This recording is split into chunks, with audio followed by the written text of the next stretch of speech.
बंगाल के एक छोटे से गांव में रहने वाले समीर, अजय और विकास बचपन के दोस्त थे। कई साल पहले अजय और समीर शहर में पढ़ाई करने के लिए चले गए थे। कई सालों बाद छुट्टियों में सभी दोस्त गांव लौटे थे। आज तो स्पेशल दिन है, आज कुछ खास होना चाहिए। क्या खास, तू बता। अच्छा, मेरे घर चलते हैं। मैं 2-3 दिन यहाँ अकेले हूँ। रात में पार्टी करेंगे और बचपन की याद ताजा करेंगे। क्या बोलते हो? Done, no issue. पार्टी मतलब इंतजाम कर लेगा ना? हाँ हाँ ठीक है, समझ गया। शाम का समय था। तीनों दोस्त विकास के घर में बैठे बातें कर रहे थे कि तभी समीर को एक आइडिया आता है। यहाँ नहीं, चलो आज खुले में बैठकर बातें करेंगे। किधर? अरे वो तालाब याद है ना, हम लोग काका के साथ उधर मछली पकड़ने जाते थे। कितना मजा आता था। रात में उधर कौन जाएगा, वहीं चलते हैं, शांति में बैठकर पार्टी करेंगे। अरे वो तालाब अब नहीं है, उसे तो बंद करवा दिया था। वहाँ पर कुछ अजीब घटनाएं होने लगी थी। अब खैर छोड़ो उसे। अजीब मतलब? रहने दो, शहर वाले हो गए हो तुम लोग, यहाँ की कहानियां झेल नहीं पाओगे। अरे यार सस्पेंस मत बना, बोलना। वैसे तो कई कहानियां हैं, लेकिन एक घटना ने पूरे गांव के रोंगटे खड़े कर दिए थे। तकरीबन 8 साल पहले की बात है।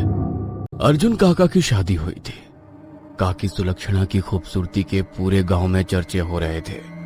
सुलक्षणा काकी सिर्फ दिखने में खूबसूरत नहीं थी, घर और बाहर का सब काम उन्होंने संभाल लिया था। काकी भी अपनी नई नवेली दुल्हन पर खूब प्यार लुटा रहे थे। सब अच्छा चल रहा था कि एक दिन, आज तो हमारी शादी को पूरा 6 महीना हो गया। आज कुछ खास होना चाहिए। अर्जुन को आने में अभी समय है। बाजार से मच्छी लाकर अपने हाथों से स्पेशल मच्छी बनाती हूँ। सुलक्षणा खूब अच्छे से तैयार हुई, इत्र लगाया, आंखों में गहरा काजल भरकर बाजार के लिए निकल पड़ी। बाजार से मछली लेकर लौटते समय दिन ढल गया था। तालाब के किनारे पहुंची तो उन्हें ऐसा लगा मानो कोई उनके पीछे पीछे आ रहा है। काकी ने इधर उधर देखा, आसपास कोई नहीं था। अभी वो थोड़ी ही आगे बढ़ी थी कि उन्हें अपने पति की आवाज सुनाई पड़ती है। अरे सुलक्षणा, मछली लेकर आई हो क्या? मुझे भी दोगी ना? आमा के मांस चाहिए।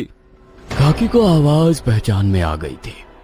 उसने पलटकर देखा, अंधेरे में एक साया नजर आया जिसका चेहरा स्पष्ट नजर नहीं आ रहा था। मांस चाहिए तो घर चलो, अपने हाथ से पकाकर खिलाऊंगी आज। अचानक सुलक्षणा को अपने आसपास कुछ फुसफुसाहट सुनाई पड़ती है। ऐसा लगता था कई सारे लोग एक साथ कुछ बोल रहे हो।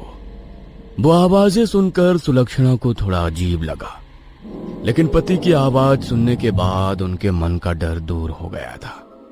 सुलक्षणा आगे चल रही थी और सूखे पत्तों पर कदमों की आहट करते वो साया उसके पीछे पीछे आ रहा था। तुम यहाँ कैसे? मुझे ढूंढने निकले थे क्या? हाँ, मांस चाहिए। इससे पहले कि वो कुछ समझ पाती या कह पाती, सुलक्षणा को सामने से अर्जुन आता नजर आया। किधर गई थी अंधेरे में? अरे कुछ चाहिए था तो मुझे बोलना था ना। तुम यहाँ कैसे आ गए? तुम तो मेरे साथ ही आए हो ना? अभी तो मेरे पीछे चल रहे थे। क्या बोल रही हो? यह मजाक का समय नहीं है, घर चलो। अर्जुन की बात सुनकर सुलक्षणा मोड़कर देखती है तो वहां उसे कोई नजर नहीं आता। सुलक्षणा हैरान थी कि आखिर वो कौन था जो अर्जुन की आवाज में उसके साथ बात करता आ रहा था। घर पहुंचकर सुलक्षणा जल्दी जल्दी मच्छी बनाने की तैयारी करने लगी। तभी अचानक उसे अपने आसपास एक तेज गंध आती हुई महसूस हुई। ओ माँ, ये गंध, बदबू किधर से आता? मच्छी सड़ गया लगता है।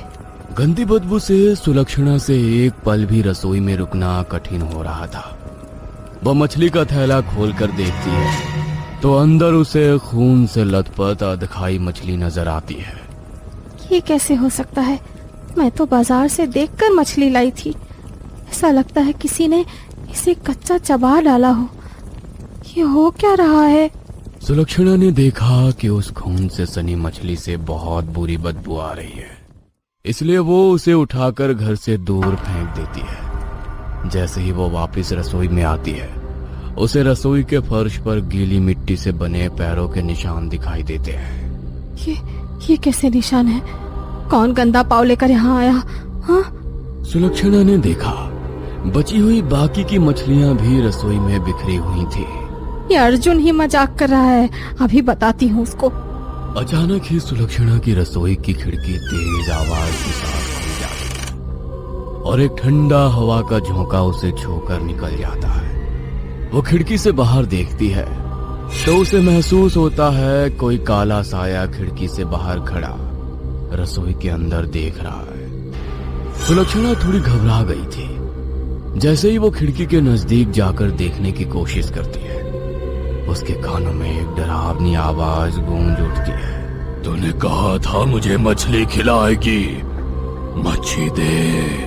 सुलक्षणा का रोम रोम डर से कांप उठा था। उसने खिड़की से बाहर नजर घुमाई, बाहर कोई नजर नहीं आया। उसने झट से खिड़की बंद की और गिलास में पानी लेकर पीने लगी। ओ माँ, ये सब क्या है? इधर कौन है? लगता है कोई मुझ पर नजर लगाए हुए है। सुलक्षणा, अब खिलाओ भी मच्छी। मच्छी का नाम सुनकर पानी का गिलास उसके हाथ से छूट जाता है। अरे इसमें घबराने जैसी क्या बात है? इतना कांप क्यों रही हो? मच्छी बनाने वाली थी ना तुम? मेरी तबीयत ठीक नहीं लग रही है, हाथ पैर साथ नहीं दे रहे, मुझे कमरे में छोड़ दीजिए। अभी तक तो ठीक थी, अचानक क्या हुआ? सुलक्षणा कुछ भी जवाब दिए बगैर कमरे में जाकर आराम करने लगती है। देर रात गए अर्जुन की आंख खुलती है तो उसे बाहर से कुत्तों का शोर सुनाई दे रहा था। अरे क्या हुआ? क्यों भौंककर शोर कर रहे हैं ये? अर्जुन ने खिड़की से बाहर नजर घुमाई। 60 वाट के बल्ब की हल्की पीली रोशनी में बाहर आंगन में सुलक्षणा जमीन पर बैठी नजर आ रही थी, लेकिन उसके हाव भाव और हालत देखकर लगता ही नहीं था कि वो सुलक्षणा ही है। पास ही में उनकी पालतू बकरी और कच्ची मछलियां खून में लथपथ पड़ी हुई थी। सुलक्षणा के मुंह और कपड़ों पर खून था और उसके बाल बिखरे हुए थे। सुलक्षणा, ये क्या हुआ? सुलक्षणा! अर्जुन ने जब नजदीक से उसकी हालत देखी, एक पल को उसकी रीढ़ की हड्डी में भी सनसनाहट पैदा हो गई। उसकी नई नवेली दुल्हन, जिसकी खूबसूरती से गांव भर की औरतें जलती थी, आज कोई खून की प्यासी चुड़ैल या डायन जैसी नजर आ रही थी। अर्जुन ने हाथ पकड़कर सुलक्षणा को उठाने की कोशिश की तो उसने एक ही झटके में धक्का देकर अर्जुन को दूर गिरा दिया।